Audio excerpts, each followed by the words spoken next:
Hello friends, हमारे ज्ञान की बातें चैनल में आप सभी का स्वागत है।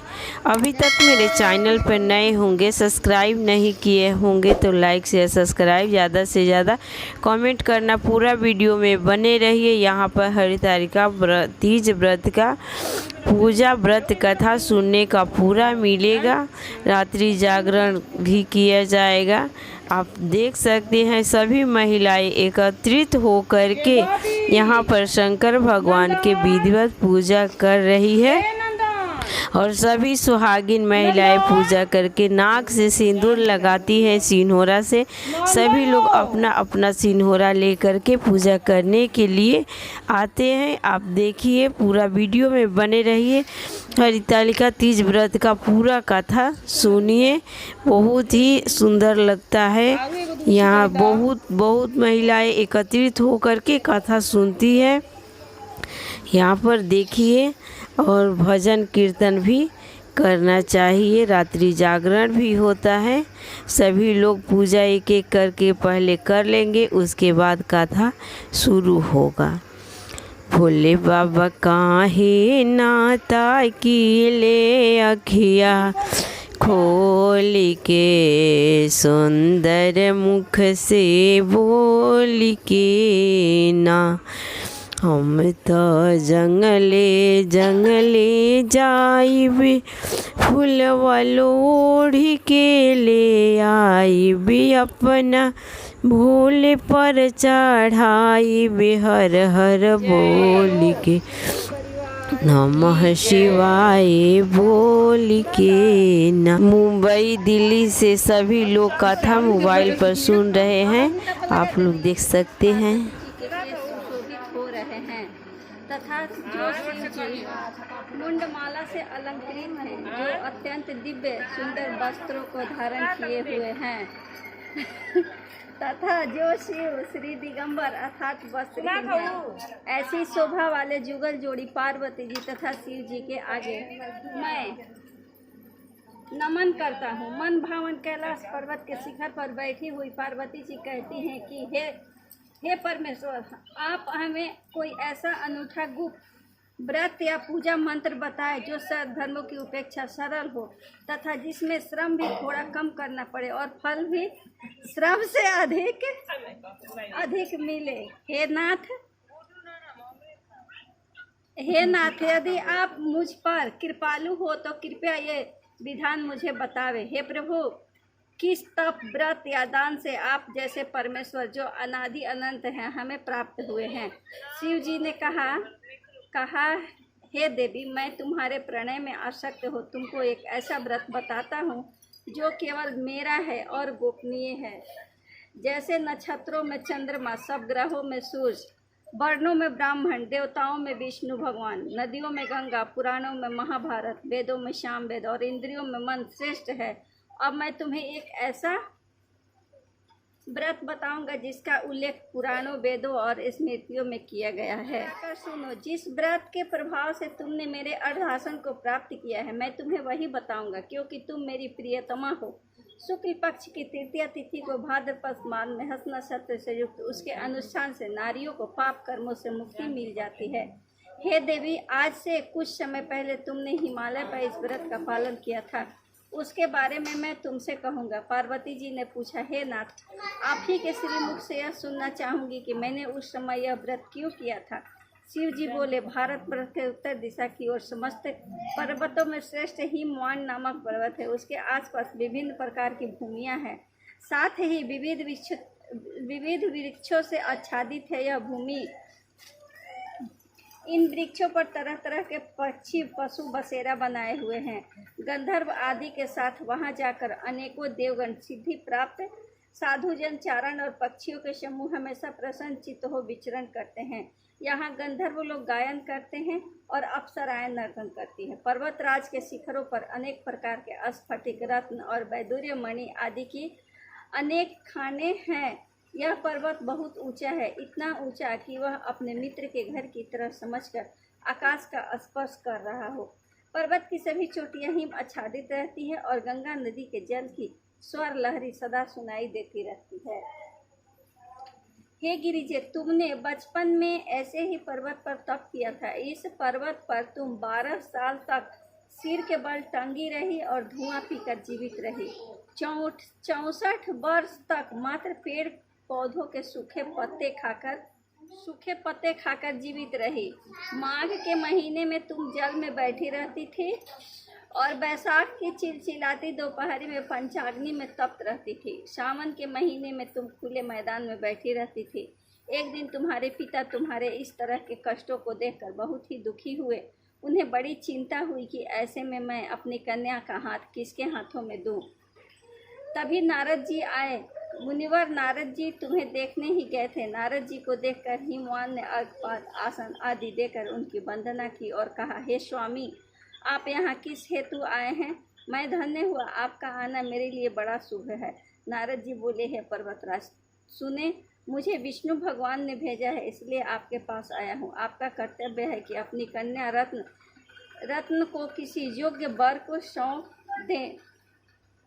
ब्रह्मा, विष्णु और शिव, इन तीनों में भगवान विष्णु के समान योग्य वर और कोई नहीं हो सकता है। अतः मेरी माने तो अपनी कन्या भगवान विष्णु को प्रदान कर दें। पर्वतराज बोले, भगवान विष्णु ने स्वयं मेरी कन्या को ग्रहण करने की इच्छा व्यक्त की है और आप यह संदेश लेकर आए हैं, तो मैं अवश्य उन्हें अपनी कन्या दूंगा। पर्वतराज के ये वचन सुनकर नारद मुनि आकाश में विलीन हो गए। वे भगवान विष्णु के पास पहुँचे, जो पीत वस्त्रधारी तथा शंख चक्र व गदा से सुशोभित थे। वहां पहुंचकर नारद जी ने करबद्ध हो भगवान विष्णु से कहा, हे देव, सुनिए, मैंने आपका विवाह पक्का कर दिया।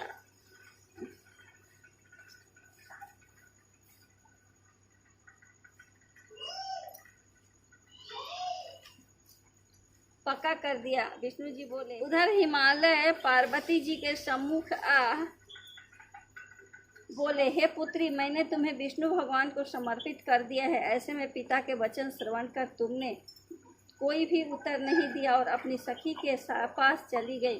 फिर भूमि पर गिरकर तुम दुखाद्र हो रोने बिलखने लगी। तुम्हें इस प्रकार की क्रिया करते देखकर एक सखी निकट आकर बोली, हे देवी, तुम्हें इतना दुख किस बात का है? पार्वती ने कहा, मेरी इच्छा कृपया मन लगाकर सुनो। मैं केवल शिव जी को ही अपने पति के रूप में देखने की इच्छा रखती हूँ। मेरे वचन असंदिग्ध है। मेरे विचार को मेरे पिता ने मानने से इनकार कर दिया है, अतः मैं अपनी देह का त्याग करने की इच्छा करती हूँ। पार्वती के वचन सुनकर उनके सखियों ने कहा, आप देह त्याग ना करें, अपितु किसी ऐसे वन को प्रस्थान करें जिसके विषय में आपके पिता अनभिज्ञ रहें। सखियों के वचन सुन तुम ऐसे ही वन को चली गई। दूसरी ओर तुम्हारे दुखी पिता तुम्हें प्रत्येक गृह में ढूंढने लगे। दूतों द्वारा भी इस बात की खोज खबर ली कि किसी देवता, दानव अथवा किन्नर ने मेरी पुत्री का हरण किया है। तब उन्होंने स्वगतः ही सोचा, मैंने नारद जी से प्रतिज्ञा की है कि मैं अपनी पुत्री विष्णु भगवान को दे दूंगा। ऐसा चिंतन करते करते हिमवान को मूर्छा आ गई। गिरिराज को इस अवस्था में देखकर सब लोग चित्कार करने लगे। जब उन्हें चेतना आई तो सभी लोग पूछने लगे कि हे गिरिराज, आप क्यों कर मूर्छित हुए? कृपया कर कारण बताएं। हिमवान बोले, आप लोग मेरे दुख का कारण नहीं जाने तो अच्छा रहे। पता नहीं किसने मेरे प्रिय पुत्री का अपहरण कर लिया है। यदि ऐसा नहीं हुआ होगा तो या वह काले सांप द्वारा काटे जाने की शिकार हो गई होगी अथवा उसे सिंह, भालू आदि ने ग्रसित कर लिया होगा। हाय मेरी बेटी कहाँ चली गई? किस दुष्ट ने उसका वध कर दिया? ऐसा विलाप करते समय वे वायु के झोंके से कांपने वाले वृक्ष की भांति कंपित होने लगे। तदुपरांत हिमवान ने तुम्हें प्रत्येक वन में खोजा। वन में भी सिंह, भालू आदि भयावह जानवरों का बोलबाला था। तुम वन में विचरण करती हुई अपनी सखी के साथ ऐसे वन में पहुंची जहां नदी प्रवाहित हो रही थी। उस नदी के सुंदर तट पर एक कंदरा थी। तुमने उसी कंदरा में अपना आश्रम स्थापित कर लिया। फिर एक बालुका की प्रतिमा निर्मित कर अपनी सखी सहित बिना आहार किए मेरी आराधना में लीन हो गई। और भाद्रपद शुक्ल पक्ष की तृतीया तिथि के शुभ अवसर पर तुमने मेरा सविधि पूजन किया और रात्रि में जागरण कर गीत वाद आदि से मुझे प्रसन्न किया। उसी व्रत के करने के फलस्वरूप मेरा आसन डोल उठा। कारणवश मैं उसी क्षण उस स्थान पर पहुंच गया जहां तुम अपनी सखी के साथ निवास कर रही थी। वहाँ जाकर मैंने तुमसे कहा, हे देवी, मैं तुमसे बहुत प्रसन्न हूँ, तुम इच्छित वस्तु मांगो। तुमने कहा, मेरे देवता, यदि मुझ पर प्रसन्न हो, अनुग्रह करना चाहते हो तो मुझे पति के रूप में प्राप्त हो। मैंने तथास्तु कहा और कैलाश पर्वत पर लौटने पर प्रातः तुमने वह प्रतिमा नदी में बहा दी। फिर तुमने अपनी सखी के साथ उस महाव्रत का पारण भी किया। उसी समय हिमवान भी तुम्हें खोजते खोजते वहां आ पहुँचे। चारों दिशाओं में तुम्हें खोजते खोजते तुम्हारे पिता शिथिल हो गए थे। फलस्वरूप जैसे ही वे तुम्हारे आश्रम के निकट आए, भूमि पर गिर गए। कुछ क्षणोपरांत नदी के तट पर उन्हें 2 कन्याओं के दर्शन हुए। उन्होंने तुरंत तुम्हें अपनी छाती से लगा लिया और विलाप करने लगा। तदुपरांत बोले, हे पुत्री, सिंह व्याघ्र से भयावह इस वन में तुम किस कारण से आई? तब पार्वती जी ने उत्तर दिया, हे पिता, मैं पूर्व ही स्वयं को शिव जी को समर्पित कर चुकी थी। आपने बात नहीं मानी, इसी कारण मैं इस विहर वन को चली आई। हिमवान ने उसे धैर्य बंधाया व कहा, हे पुत्री, तुम्हारी इच्छा के प्रतिकूल मैं कुछ भी नहीं करूँगा। उसी क्षण वह तुम्हें अपने घर ले आए और मेरा तुम्हारा विवाह संपन्न करा दिया। इसी कारण तुमने मेरा आसन प्राप्त किया है। उस समय से लेकर अब तक किसी अन्य के सम्मुख इस व्रत के विषय में कहने का मुझे अवसर नहीं मिला था। हे देवी, अब मैं तुम्हें यह वृतांत सुनाता हूँ। इस व्रत को हरितालिका के नाम से क्यों कहते हैं? पार्वती जी बोली, हे प्रभु, आपने नाम तो बताया, किंतु इस व्रत की विधि भी बताइए। इस व्रत को करने से क्या पुण्य मिलता है, वह क्या फल मिलता है, तथा कौन इस व्रत को कर सकता है? तब श्री शिव जी पार्वती जी से बोले, हे प्रिय, नारी जाति के हितार्थ मैं इस उत्तम व्रत को कहता हूँ। वे स्त्रियां जो अपने सौभाग्य को अखंडित देखना चाहती हैं, विधि पूर्वक इस व्रत को रखे। सर्वप्रथम केले के स्तंभ आदि से सुशोभित करके मंडप का निर्माण करे। तदुपरांत उसमें विभिन्न रंगों के रेशमी वस्त्र के चंदोवे से सुसज्जित कर चंदन आदि सुगंधित द्रव्यों से उस मंडप को लिपे। तदुपरांत शंख, भेरी व मृदंग आदि बाजे बजाते हुए जन समूह के साथ मंगलाचार करते हुए पार्वती जी तथा शिव जी की प्रतिमा को स्थापित करे। उस दिन पूरे दिन व्रत करके बहुत से सुगंध युक्त पुष्प, गंध और सुगंधित धूप तथा विविध नैवेद्य आदि से मेरा पूजन करे और समस्त रात्रि जागरण करे। सभी बताई गई सामग्री के अतिरिक्त नारियल, सुपारी, जम्बीरी, नींबू, लौंग, अनार, नारंगी आदि जो भी फल उपलब्ध हो एकत्रित कर ले। उस ऋतु में जो भी फल फूल उपलब्ध हो उन्हें खास तौर से रखे। तदुपरांत धूप तथा दीप आदि से सज्जित निम्न मंत्रों द्वारा उच्चारण करके आराधना करें। तदुपरांत शिव में लेकर प्रसन्न भव पार्वती के मंत्रों को उच्चारित करके वंदन करें। इनका अर्थ है, हे शिवे, शिव रूपिणी मंगले, सब संपदाओं की दात्री देवी, हे शिव रूपे आपको नमस्कार है। हे शिवे, आपको सर्वदा नमस्कार है। हे ब्रह्म रूपिणी, आपको नमस्कार है। हे जग को धारण करने वाली, आपको नमस्कार है। हे शेर पर सवारी करने वाली, विश्व के भय से भयभीत मेरे जैसे दरिद्र की रक्षा करे। इस इच्छा को पूर्ण करने हेतु शेर पर सवारी करने वाली, विश्व के भयभीत मैंने आपकी आराधना की है। हे पार्वती, मुझे राज्य तथा सौभाग्य प्रदान करे, मुझ पर कृपा दृष्टि रखे। द्वारा पार्वती तथा शिव जी की पूजा करे। उसके बाद दत्त चित्त हो विधि से कथा श्रवण करे तथा ब्राह्मण को वस्त्र आदि, गौदान तथा स्वर्ण दान आदि प्रदान करे। स्त्री पुरुष दोनों मन लगाकर एक साथ आराधना करे। तदंतर वस्त्र आदि जो भी हो उसका संकल्प करे। हे देवी, जो भी नारी इस विधि से मेरी आराधना करती है उसे सब पापों से मुक्ति मिल जाती है तथा वह 7 जन्मों तक सुख तथा सौभाग्य को प्राप्त होती है।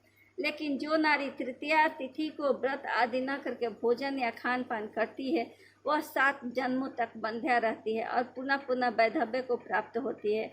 वह सदा दरिद्र रहती है, उसे पुत्र शोक से क्षुब्ध रहना पड़ता है। वह करक्सा यानी लड़ाकिन होती है, सर्वदा दुखी रहती है। इस प्रकार व्रत रखने वाली नारी को घोर नरक में जाना पड़ता है। तीज वाले दिन अन्न आदि के भक्षण से सुकरी, फल भक्षण से बंदरिया, जल पीने से जोक, दूध पान से नागिन, मांस खाने से बाघिन, दही खाने से बिल्ली, मिष्टान भक्षण से चींटी तथा अन्य वस्तुओं को खाने से मक्खी के जन्म में आती है। यदि उस व्रत वाले दिन वह सोती है तो वह अजगरी तथा पति को छलने से मुर्गी बनती है। अतः प्रत्येक स्त्री को नियम पूर्वक व्रत करना चाहिए। व्रत के दूसरे दिन सवेरे स्वर्ण, चांदी, तांबा तथा बांस के पात्र में अन्न भर ब्राह्मण को दान दे दे तथा पारण आदि करे। इस प्रकार व्रत वाली नारी को मेरे समान यानी शिव जी के समान पति की प्राप्ति होती है और मरण आसन अवस्था में उसका रूप तुम्हारे सदृश से हो जाता है। इस व्रत को करने से वह समस्त संसारिक भोगों तथा सायुज्य मुक्ति की भागी होती है।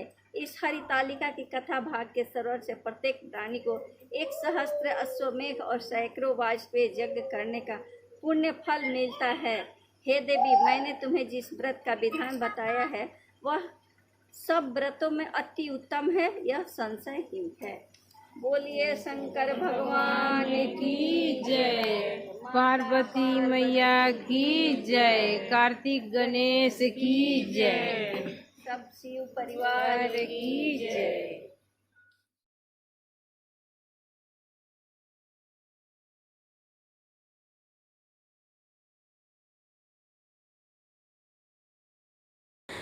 कथा समाप्त होने के बाद रात्रि जागरण भजन कीर्तन के साथ में हुआ। उसके बाद सुबह में स्नान करने के बाद उसी साड़ी पे हम लोग शंकर भगवान के पूजा करके और आंचल के खूंट पे जौ के सातु 5 गो फल खीरा ले करके और पारण करते हैं।